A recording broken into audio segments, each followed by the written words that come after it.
నమస్తే సీమా న్యూస్ కి స్వాగతం. ముందుగా ముఖ్యాంశాల వివరాలకు వెళ్తే నంద్యాల జిల్లా పాండ్యం మండలం పిన్నాపురం గ్రామంలో గ్రీన్ కో కంపెనీ యాజమాన్యం పేద రైతుల పంట పొలాలపై సాగిస్తున్న దౌర్జన్యంపై చర్యలు తీసుకోవాలని, పేద రైతులకు రక్షణ కల్పించాలని కోరుతూ నంద్యాల జిల్లా జాయింట్ కలెక్టర్ కి వినతి పత్రం ఇచ్చారు.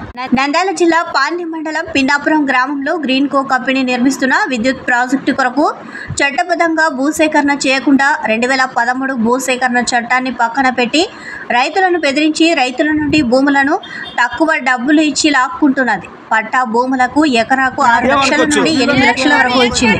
రాజకీయ నాయకుల అండదండలతో గ్రీన్ కో కంపెనీ యాజమాన్యం పిన్నాపురం గ్రామంలోని పేద రైతులపైన తన దౌర్జన్యాన్ని ఇష్టారాజ్యంగా కొనసాగిస్తుంది. మీరు జోక్యం చేసుకుని రైతులకు న్యాయం చేయవలసిందిగా, రైతులపై దౌర్జన్యం చేస్తున్న గ్రీన్ కో కంపెనీ యాజమాన్యంపై చట్టబద్ధంగా చర్యలు తీసుకోవాల్సిందిగా, రైతులకు నష్టపరిహారం ఇప్పించవలసిందిగా, సాగులో ఉన్న ప్రభుత్వ భూములకు రైతులకు పట్టాలు ఇప్పించవలసిందిగా కోరుచున్నామని అన్నారు. రైతులు వేసుకున్న పంటలకు సంబంధించి ఫోటోలను, రైతుల పంటలను ధ్వంసం చేసి గ్రీన్ కో కంపెనీ రైతుల పంట పొలాల్లో వేసిన రోడ్డుకు సంబంధించిన ఫోటోలు జత చేయనున్నారు. కంపెనీ మంగళగిరి సిసిఎల్ఏ గారికి ఆంధ్రప్రదేశ్ ప్రభుత్వ రెవెన్యూ శాఖ ప్రత్యేక ప్రధాన కార్యదర్శి ఆర్పి సిసోడియాకి పంపడమైందని అన్నారు. కర్నూలులో వీధి కుక్కలు వీరంగం సృష్టించాయి. నగరంలోని 6, 7 వార్డు పరిధిలోని చిత్తారి వీధిలో వీధి కుక్కలు దాదాపు 35 నుంచి 45 మంది చిన్నారులకు, పెద్దలకు కాటు వేశాయి. వెంటనే చికిత్స కోసం కర్నూలు ప్రభుత్వ హాస్పిటల్కు తరలించారు. విషయం తెలుసుకున్న రాష్ట్ర మంత్రి టీజీ భరత్ హుటాహుటిన అధికారులను వెంటబెట్టుకుని హాస్పిటల్కి వచ్చారు. బాధితులను పరామర్శించి వారికి మెరుగైన వైద్యం అందించాలని అన్నారు. గాయాలైన వారికి 10,000 రూపాయల నష్టపరిహారం మంత్రి ప్రకటించారు. మూగజీవుల ప్రేమికురాలు మేనకా గాంధీ ఇలాంటి ఘటనలు జరగకుండా పరిష్కారం చెప్పాలని టీజీ భరత్ డిమాండ్ చేశారు. వీధి కుక్కల నివారణకు వాటికి కుటుంబ నియంత్రణ ఆపరేషన్లు చేయిస్తామని అన్నారు. ఈ కార్యక్రమంలో కర్నూలు జిల్లా కలెక్టర్ రంజిత్ బాషా పాల్గొన్నారు.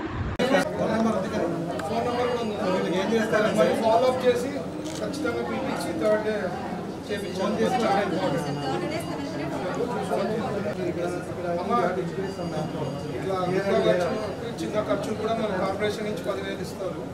డీటెయిల్స్ కరెక్ట్ ఇవ్వండి.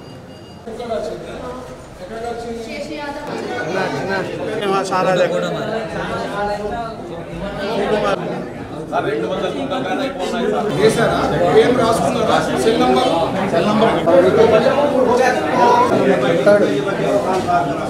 ఇప్పుడే ఒక 1 అవర్ బ్యాక్ నాకు ఇన్ఫర్మేషన్ వచ్చింది. మన ఓల్డ్ టౌన్లో ఒక 3 వార్డ్స్లో పిచ్చి కుక్క దాదాపు ఒక 35-40 పీపుల్కి కర్చడం జరిగిందని ఇన్ఫర్మేషన్ వచ్చింది. ఇమీడియట్గా కమిషనర్ గారికి అలర్ట్ చేసిన, కలెక్టర్ గారికి అలర్ట్ చేసిన, ఇమీడియట్లీ యాక్షన్లో ఉన్నాము. We came to hospital. వాళ్ళకి ఎట్లా అంటే ఇంజెక్షన్ కానీ, ఎందుకంటే ఫస్ట్ డే వేసుకోవడం, థర్డ్ డే వేసుకోవడం, వాళ్ళకి గైడెన్స్ ఇవ్వడము, ఇక్కడ ఉండే వాళ్ళకి చెప్పడం జరిగింది. నేను ఒకటే రిక్వెస్ట్ చేసేది మేనకా గాంధీ గారికి, ప్లీజ్ మీరు చెప్తున్నారు, దానికి సొల్యూషన్ కూడా మీరు ఇవ్వాలి.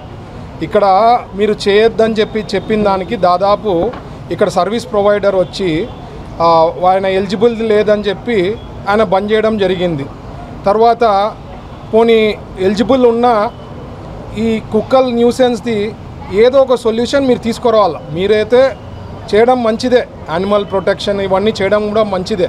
బట్ మనుషులు కూడా మనం జీవిస్తున్నాము, దానికి ప్రాపర్ సొల్యూషన్ కూడా మీరు ఇస్తే చాలా బాగుంటుంది మేనకా గాంధీ గారు. లేదంటే ఈరోజు దాదాపు 35-40 మందికి కుక్క బైట్ అయింది. దీనికి ఎవరు జవాబుదారు తీసుకోగలుగుతారు? మేము ఈరోజు మీరు కర్నూలు జిల్లా పత్తికొండ మండలం పుచ్చికాయలమాడ గ్రామంలో లబ్ధిదారులు తలారి గంగమ్మకు వితంతు పెన్షన్, చింతగింజల వెంకటేష్కు వృద్ధాప్య పెన్షన్లను వారి ఇంటి వద్దకే వెళ్లి రాష్ట్ర ముఖ్యమంత్రి నారా చంద్రబాబు నాయుడు అందజేశారు. అలాగే లబ్ధిదారులతో మాట్లాడుతూ వారి కుటుంబ పరిస్థితులు, యోగక్షేమాలు అడిగి తెలుసుకున్నారు. లబ్ధిదారులకు పెన్షన్లను పంపిణీ చేసిన అనంతరం పుచ్చికాయలమాడ గ్రామంలో 2.83 కోట్లతో చేపట్టనున్న అభివృద్ధి పనులకు సంబంధించిన ఫైళ్లను ఆవిష్కరించి అనంతరం గ్రామంలోని కాశేశ్వర స్వామి ఆలయంలో పూజలు నిర్వహించి కాశేశ్వరుని దర్శించుకున్నారు. అనంతరం గ్రామంలో నిర్వహించిన ప్రజావేదికలో గ్రామస్తులతో ముఖాముఖి కార్యక్రమంలో రాష్ట్ర ముఖ్యమంత్రి నారా చంద్రబాబు నాయుడు పాల్గొన్నారు. పుచ్చికాయలమాడ గ్రామంలో పర్యటనను ముగించి సాయంత్రం 4:38 ఓర్వకల్ ఎయిర్పోర్టుకు బయలుదేరి వెళ్లారు. ఇల్లు ఒకటి ఇచ్చేసేయండి, ఇమీడియట్ కట్టుకుంటారు. రెండో అతనికి ఆటో ఒకటి ఎలక్ట్రికల్ ఆటో ఇప్పించండి, చేసేయండి. అతను ఆపరేట్ చేసుకుంటాడు, కొంత డబ్బులు సంపాదించుకుంటారు. మీరు కూడా ఆలోచించండి, మా ఇంట్లో అందరూ కూర్చొని ఏం చేయాలని ఆలోచిస్తే నేను చెప్తారు కలెక్టర్ కూడా. నువ్వు కూడా ఇంట్లో కూర్చొని పనిచేయడానికి అవకాశం ఉంటే నువ్వు కొంత స్కిల్ నేర్చుకుంటే అలాంటివి చేస్తే ఇంకొంచెం ఆదాయం ఎక్కువ సంపాదించుకో. నువ్వు చదువుకోలేదమ్మా, నువ్వు 5వ తరగతి చదువుకున్నావా? మీద పరిస్థితి సార్, నాకు చదివించుకునే సోమత లేక ఆయనకు ఈ 2 చేస్తాం, ఇల్లు కట్టిస్తాం ఇమీడియట్ గా. అదే మరి ఆటో ఇప్పిద్దాం, చేద్దాం. రండి, అతను సెటిల్ అవుతాడు లైఫ్ లో, వీళ్ళని ఏం చేయాలో చూద్దాం.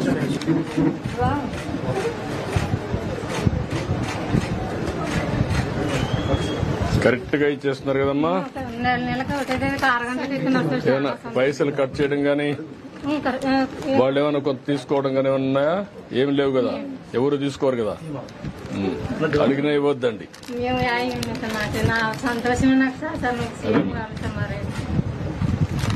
మంచిదమ్మా. బిఎస్ఎన్ఎల్ ఆవిర్భావ దినోత్సవ వేడుకలు కర్నూలులో ఘనంగా నిర్వహించారు. బిఎస్ఎన్ఎల్ ప్రధాన కార్యాలయం నుంచి కలెక్టర్ కార్యాలయం వరకు బిఎస్ఎన్ఎల్ సిబ్బంది ర్యాలీ చేపట్టారు. బిఎస్ఎన్ఎల్ నాణ్యమైన సేవలను ప్రజలకు అందించాలని బిఎస్ఎన్ఎల్ మేనేజర్ రమేష్ కోరారు. కర్నూలు జిల్లా వ్యాప్తంగా 4G సేవలను బిఎస్ఎన్ఎల్ ప్రారంభించిందని అన్నారు. నేటికి బిఎస్ఎన్ఎల్ ఏర్పడి 25 సంవత్సరాలు పూర్తి చేసుకుందని అన్నారు. BSNL जिंदाबाद, लॉन्ग लिव,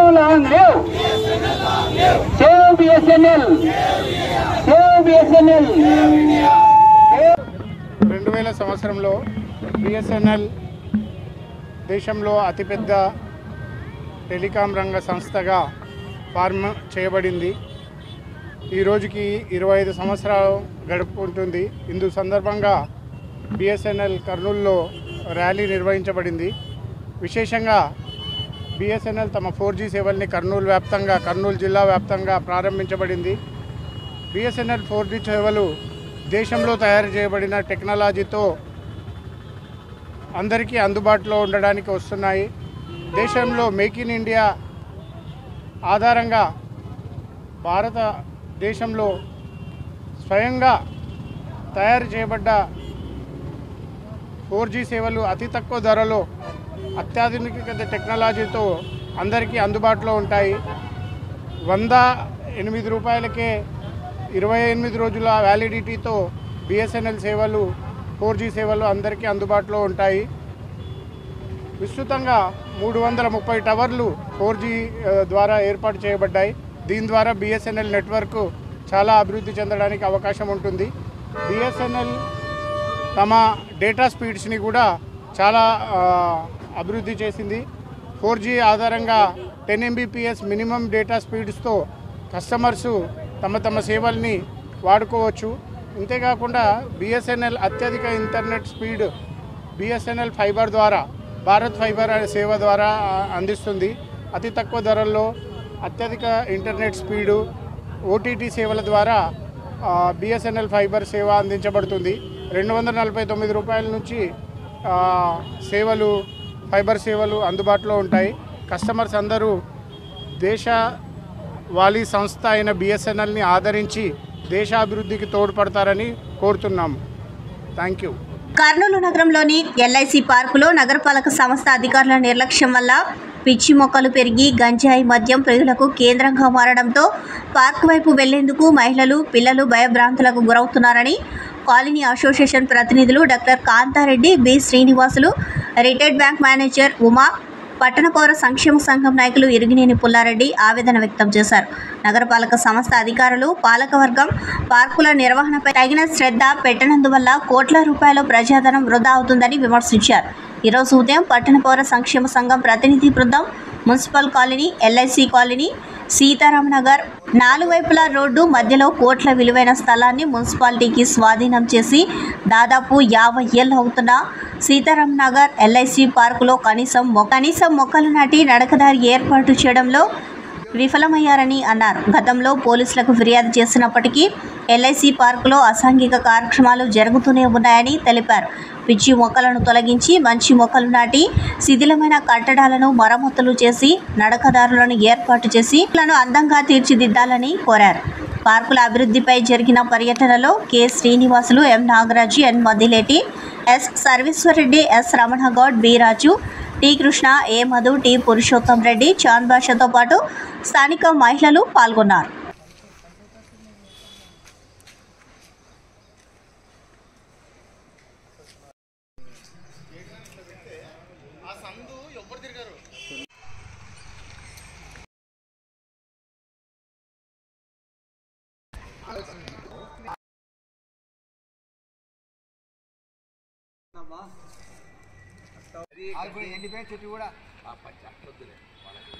మా పార్కు చాలా పెద్ద పార్కు.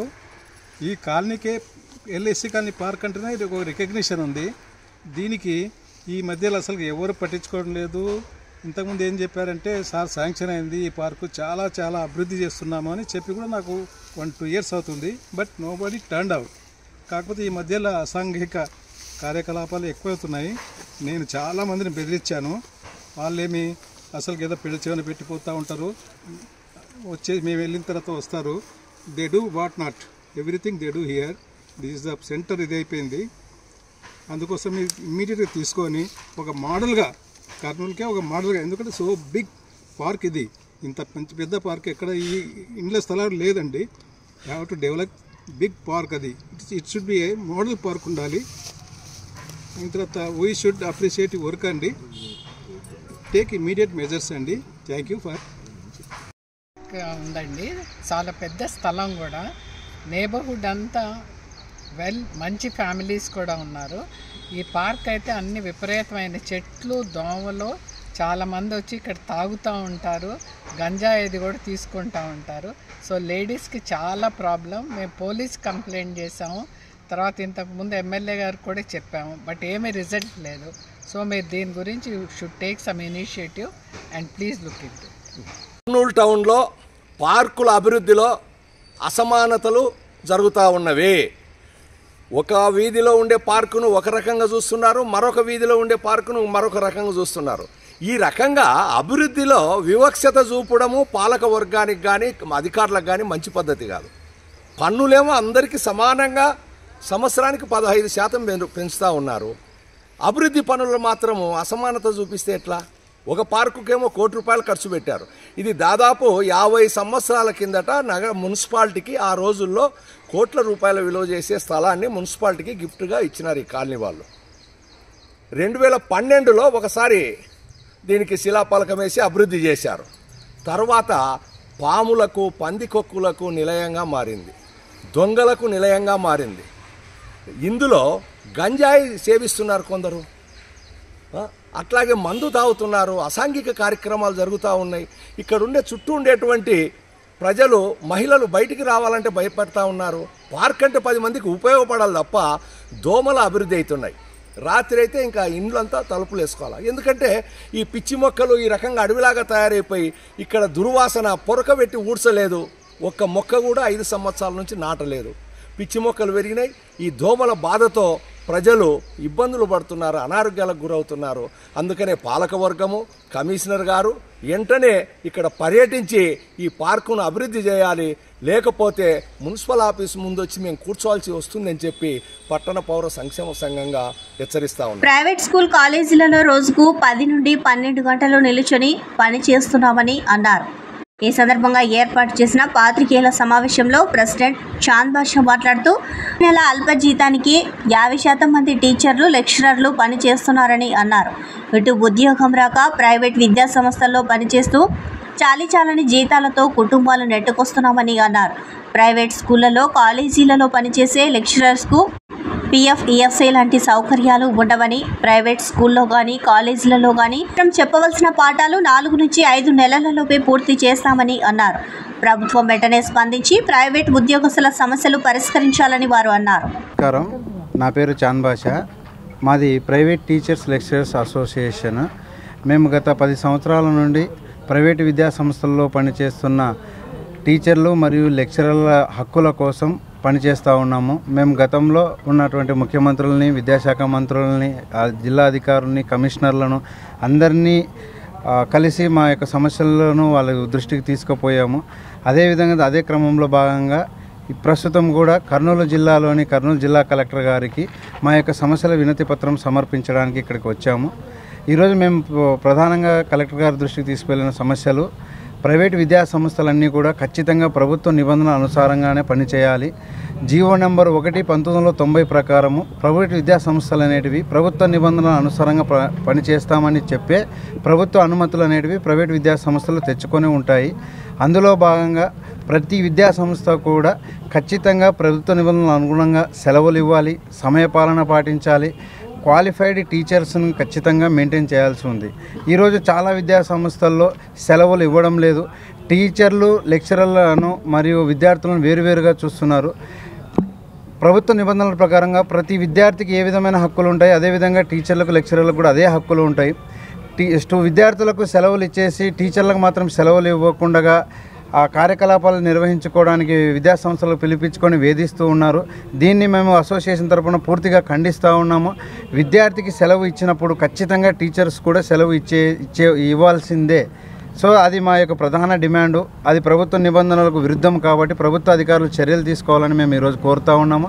అదేవిధంగా సెలవులతో పాటు పని వేళలు కూడా ప్రభుత్వం అనుమతించిన సమయం కేవలం 8 గంటలు మాత్రమే. కానీ ఈరోజు ప్రైవేట్ కార్పొరేట్లలో 8 గంటలకు మించి 6 గంటలు అధికంగా చేయించుకుంటున్నారు. 12 గంటలు, 14 గంటలు కూడా పని చేయించుకుంటున్నారు.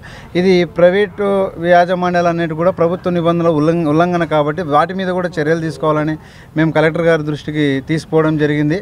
అదేవిధంగా క్వాలిఫికేషన్ లేనటువంటి స్టాఫ్తో ప్రభుత్వానికి అనుమతి కోసం వాళ్ళు అప్లై చేసుకున్నటువంటి స్టాఫ్ వేరు, ఇక్కడ పనిచేస్తున్నటువంటి స్టాఫ్ వేరు. అన్క్వాలిఫైడ్ పీపుల్స్ చేత టీచింగ్ చేయించడం ద్వారా క్వాలిటీ ఆఫ్ ద టీచింగ్ దెబ్బతిని సమాజంలో విలువలు, నైతిక బాధ్యతలు పూర్తిగా కనుమరుగైపోయి సమాజం నష్టపోవడానికి ఇది ప్రధాన కారణం అవుతుంది.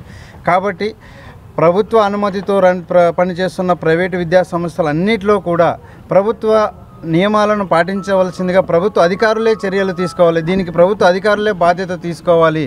వాళ్ళు ఏదైతే అప్లికేషన్ పెట్టారో మేము ఈ అకాడమిక్ సంవత్సరం రన్ చేసుకుంటాము, మా దగ్గర క్వాలిఫైడ్ స్టాఫ్ ఉంది, బిల్డింగ్స్ ఉన్నాయి, మా దగ్గర బ్యాలెన్స్ ఉంది, అన్నీ సమృద్ధిగా ఉన్నా మీరు అనుమతి ఇవ్వండి అన్నప్పుడు మీరు అనుమతి ఇచ్చిన తర్వాత అవి నిజంగా కరెక్ట్గా పనిచేస్తున్నారా లేదా, క్వాలిఫైడ్ స్టాఫ్తోనే టీచింగ్ చేయిస్తున్నారా లేదా, వీళ్ళు నెల నెల జీతాలు ఇస్తున్నారా లేదా, వీళ్ళు సెలవులు ఇస్తున్నారా లేదా అనేది చూడాల్సిన బాధ్యత కూడా అధికారులదే.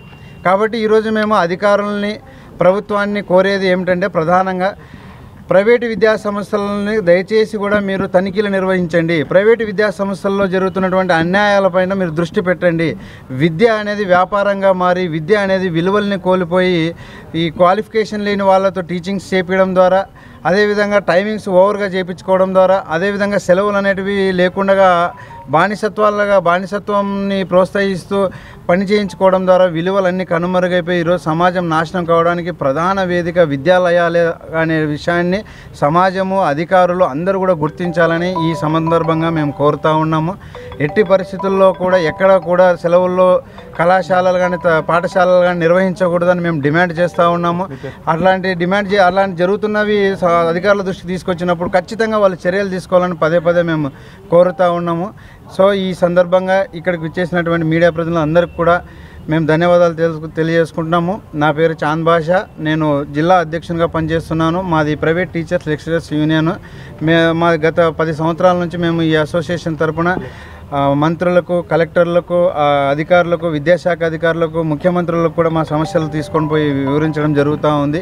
సో కాబట్టి మీడియా వాళ్ళు కూడా మమ్మల్ని సహకరించి మా యొక్క సమస్యలను సమాజానికి చేరవేయవలసిందిగా ప్రతి ఒక్కరిని పేరు పేరున కోరుకుంటున్నాం. Thank you. విశాఖ ఉక్కు ప్రైవేటీకరణను వ్యతిరేకిస్తూ విశాఖ ఉక్కు ఫ్యాక్టరీకి సొంత గనులు కేటాయించాలని, సైల్లో కలపాలని కోరుతూ విద్యార్థి యువజన సంఘాల ఆధ్వర్యంలో ఎస్ఎఫ్ఐ జిల్లా కార్యదర్శి అబ్దుల్లా సాబీర్ అధ్యక్షతన రీలే దీక్షలు నిర్వహించారు. ఈ కార్యక్రమాన్ని ఉద్దేశించి సిఐటియు జిల్లా అధ్యక్షులు రాధాకృష్ణ, ఏఐవైఎఫ్ రాష్ట్ర కార్యదర్శి లెనిన్, డివైఎఫ్ఐ జిల్లా కార్యదర్శి నగేష్ భాస్కర్ మాట్లాడుతూ 32 మంది విద్యార్థుల త్యాగాల ఫలితంగా వందలాది మంది వామపక్ష ఎమ్మెల్యేల రాజీనామాలతో, వేలాది మంది రైతుల యొక్క త్యాగాలతో నిర్మించుకున్న విశాఖ ఉక్కు ఫ్యాక్టరీని ప్రైవేటీకరణ చేసే ఆలోచనను ఉపసంహరించుకోవాలని డిమాండ్ చేశారు. ఒకవైపు రాష్ట్ర ముఖ్యమంత్రి పవన్ కళ్యాణ్ ప్రైవేటీకరణను వ్యతిరేకిస్తామని చెబుతూనే స్వరంలో మార్పు చేసి నష్టాలు వస్తే ఎన్ని రోజులని భరిస్తారు అని మాట మార్చడం ఎంతవరకు సమంజసమని ప్రశ్నించారు. విశాఖ ఉక్కు ఫ్యాక్టరీని స్టైల్లో కలుపుతామని ప్రకటన చేస్తూనే రాత్రికి రాత్రి 4,000 మంది కాంట్రాక్టు ఉద్యోగులను తొలగించడం దేనికి సాంకేతమని ప్రశ్నించారు. వెంటనే విశాఖ ఉక్కు ఫ్యాక్టరీకి సొంత గనులు కేటాయించి విశాఖ ఉక్కు ఫ్యాక్టరీని ప్రభుత్వ రంగంలోనే కొనసాగించాలని డిమాండ్ చేశారు. లేని పక్షంలో రాష్ట్ర వ్యాప్తంగా ఉద్యమాన్ని ఉధృతం చేస్తామని తెలిపారు. ఈ కార్యక్రమాన్ని ఉద్దేశించి సిఐటియు, ఏఐటియుసి జిల్లా కార్యదర్శులు అంచిబాబు, మునప్ప, పీడీఎస్ఓ నాయకులు తిరుమలేశ్, ఏఐవైఎఫ్ నాయకులు శ్రీనివాసులు, ఎస్ఎఫ్ఐ జిల్లా అధ్యక్షులు రంగప్ప, డివైఎఫ్ఐ జిల్లా అధ్యక్షులు రాఘవేంద్ర మాట్లాడారు. ఈ కార్యక్రమంలో ఎస్ఎఫ్ఐ నగర అధ్యక్ష కార్యదర్శులు అమర్ సాయి, ఉదయ్, కర్నూలు మండల కార్యదర్శి అంజీ, డివైఎఫ్ఐ నగర కార్యదర్శి హుస్సేన్ బాషా, నాయకులు వీరేష్, రాము, ఏఐఎస్ఎఫ్ఐ జిల్లా అధ్యక్షులు సోమన్న, నాయకులు శరత్, ఎస్ఎఫ్ఐ రాయలసీమ యూనివర్సిటీ కార్యదర్శి రామకృష్ణ తదితరులు పాల్గొన్నారు. ప్రభుత్వం సొంత గనులు కేటాయించి ఈ ఉక్కు ఫ్యాక్టరీని అభివృద్ధి చేసేందుకు నిధులు కేటాయించాలి. అదేవిధంగా కడపలో కూడా ఉక్కు ఫ్యాక్టరీ అవసరం. ఈ రాయలసీమ అత్యంత వెనుకబాటుకు గురైంది. రాయలసీమలో ఉపాధి లేక ఇతర ప్రాంతాలకు వలసలు వెళ్తున్నారు. కాబట్టి కడపలో ఉక్కు ఫ్యాక్టరీ ఏర్పాటు చేసి నిరుద్యోగ సమస్య పరిష్కరించాలని కోరుతా ఉన్నాం. ఈరోజు రాష్ట్రంలో లడ్డు రాజకీయాలు చేస్తూ ఉన్నారు. వరదలు వచ్చాయి, ఉక్కు ఫ్యాక్టరీ ప్రైవేటీకరణ అవుతుంది. కేవలం లడ్డు పేరుతో రాజకీయాలు చేసుకొని ఈ అంశాలను తప్పుదోవ పట్టిస్తున్నారు. ఈ రాష్ట్రంలో అధికారంలో ఉన్నటువంటి NDA government, TDP, Janasena, BJP 3 పార్టీలు ఆంధ్రప్రదేశ్కి అన్యాయం చేసే దిశలో ప్రయత్నం చేస్తున్న నేపథ్యం. మీరు లడ్డు రాజకీయాలు పక్కన పెట్టి ఆంధ్రప్రదేశ్ అభివృద్ధి కావాల్సిన అంశాలపైన స్పందించాల్సిందిగా ఈ కేంద్ర రాష్ట్ర ప్రభుత్వాన్ని కోరుతా ఉన్నాం. లేని పక్షంలో విద్యార్థి యువత సంఘాలు ఐక్య కార్యాచరణగా ఉక్కు ఫ్యాక్టరీ పరిరక్షణ, అదేవిధంగా కడప ఉక్కు ఫ్యాక్టరీ స్థాపన లక్ష్యంగా ఉద్యమాలకు సిద్ధమవుతాం. ఐక్య ఉద్యమాల ద్వారా ప్రజలను చైతన్యం చేసి ప్రభుత్వంపై ఒత్తిడి తీసుకొస్తామని, ఏదేమైనా ఉక్కు ఫ్యాక్టరీ పరిరక్షణ లక్ష్యంగా జరిగే ఉద్యమాలు అందరూ కూడా భాగస్వామ్యం కావాల్సిందిగా తెలియజేస్తా ఉన్నాం.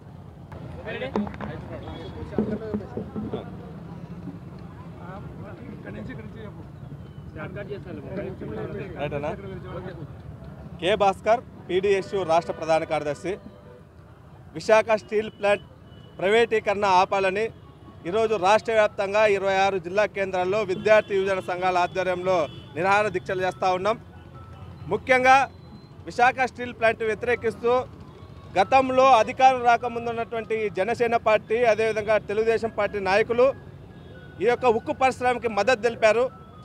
ఈరోజు అధికారంలోకి వచ్చారు. అధికారం రావడం కోసం విశాఖ ఉక్కును, అదేవిధంగా రాష్ట్రంలో ఉన్నటువంటి ప్రజలు మరి ఒక దశ మోసం చేయడం కోసం ఈ రోజు అధికారంలోకి వచ్చినటువంటి చంద్రబాబు నాయుడు, జనసేన నాయకుడు అయినటువంటి పవన్ కళ్యాణ్ గారిని ఈరోజు సూటిగా ఒకటే ప్రశ్నిస్తూ ఉన్నాం. మీరు 100 రోజులు అవుతూ ఉన్నది, ఈరోజు లడ్డు రాజకీయాలు చేస్తూ ఉన్నారు. ఈరోజు కేవలం ఆంధ్రప్రదేశ్ రాష్ట్రంలో పింఛన్ కార్యక్రమం తప్ప అభివృద్ధి కార్యక్రమాలు లేవు. ఈరోజు విశాఖ స్టీల్ ప్లాంట్ ప్రైవేటీకరణ జరుగుతూ ఉంది.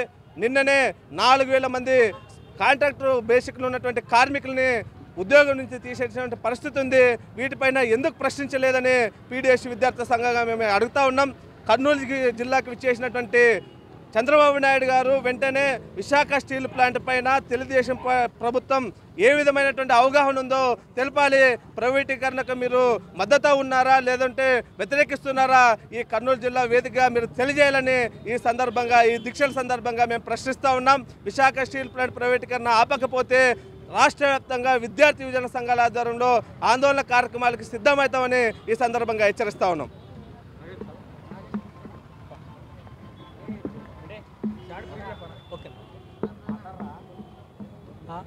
ఈరోజు విద్యార్థి యువజన సంఘాల ఆధ్వర్యంలో రాష్ట్ర వ్యాప్తంగా విశాఖ ఉక్కు పరిరక్షించాలని చెప్పేసి, అట్లాగే విశాఖ ఉక్కు ఫ్యాక్టరీని శైలిలో కలపాలి, వెంటనే దానికి సొంత గనులు కేటాయించి ఈ విశాఖ ఉక్కు ఫ్యాక్టరీని కాపాడాలని చెప్పేసి దీక్ష చేస్తున్నాం. ఒకవేళ ఈ రాష్ట్ర ప్రభుత్వం కానీ లేదా కేంద్ర ప్రభుత్వం కానీ విశాఖ ఉక్కు ఫ్యాక్టరీని కనుక రక్షించకపోతే ఈ 2 ప్రభుత్వాలు కూడా మూల్యం చెల్లించుకోవాల్సినటువంటి దుర్భర పరిస్థితి ఏర్పడుతుందని చెప్పేసి ఈ దీక్ష సందర్భంగా కేంద్ర రాష్ట్ర ప్రభుత్వాలు మేము హెచ్చరిస్తూ ఉన్నాం. ప్రధానంగా చంద్రబాబు నాయుడు మొన్నటిదాకా ఉన్నటువంటి వాయిస్ ఒకటి ఈరోజు అధికారంలోకి వచ్చిన తర్వాత వాయిస్లో ఉన్న వ్యవహారంలో మార్పు వచ్చింది, ఎన్నాళ్ళని నష్టాలు భరిస్తారు అని చెప్పేసి వాయిస్ మారుస్తూ ఉన్నాడు. వాయిస్ మార్చడం మానేసి ఆ విశాఖ ఉక్కు కావాల్సినటువంటి ముడి సరుకులు ఏవైతే ఉన్నాయో సొంత గనులను కేటాయించడానికి కేంద్రం పైన ఒత్తిడి చేయాలి, వెంటనే సొంత గనులను సాధించాలని చెప్పేసి రాష్ట్ర ప్రభుత్వాన్ని కూడా మేము హెచ్చరిస్తున్నాం. ఈ విశాఖ ఉక్కు ఫ్యాక్టరీ ఆధారంగా 1,00,000 మంది జీవిస్తూ ఉన్నారు. ఈ విశాఖ ఉక్కు కనుక ప్రైవేట్ పరం అవుతే రాబోయే కాలంలో నిరుద్యోగులు ఇట్లాగే నిరుద్యోగులుగానే మిగిలిపోయినటువంటి దుర్భర పరిస్థితి ఉంటుంది. కాబట్టి ఉపాధి కావాలన్నా, మన ఆంధ్రప్రదేశ్కి రక్షణగా ఉండాలన్నా, మన ఆంధ్రప్రదేశ్కి వనరుగా ఉన్నటువంటి విశాఖ ఉక్కును రక్షించుకోవాలని చెప్పేసి మేము డిమాండ్ చేస్తున్నాం. నగేష్ తిరుపతి లడ్డూను కలుషితం చేసిన దోషులను కఠినంగా శిక్షించాలని కర్నూలులో విశ్వ హిందూ పరిషత్ ధార్మిక సంస్థల ఆధ్వర్యంలో భారీ ప్రదర్శన చేశారు. కొండారెడ్డి బుర్జు నుంచి కలెక్టర్ కార్యాలయం వరకు ఈ ప్రదర్శన కొనసాగింది. లడ్డూ విషయంలో ప్రపంచవ్యాప్తంగా భక్తులు ఆందోళన చెందారని విశ్వ హిందూ పరిషత్ రాష్ట్ర అధ్యక్షుడు నందిరెడ్డి సాయిరెడ్డి తెలిపారు. ఈ విషయంలో సుప్రీంకోర్టు సిట్టింగ్ జడ్జితో విచారణ జరిపించాలని డిమాండ్ చేశారు. దేవాలయాలను దేవాదాయ ధర్మాదాయ శాఖ నుంచి హిందూ ధార్మిక సంస్థలకు అప్పగించాలని, అంతవరకు పోరాటం చేస్తామని వారు ప్రకటించారు. నిర్దిష్టంగా ఎంక్వైరీ చేసి కఠినంగా ఏ రాజకీయ పార్టీలైనా రాజకీయ ప్రమేయం లేకుండా దోషులందరినీ కఠినంగా శిక్షించాలి.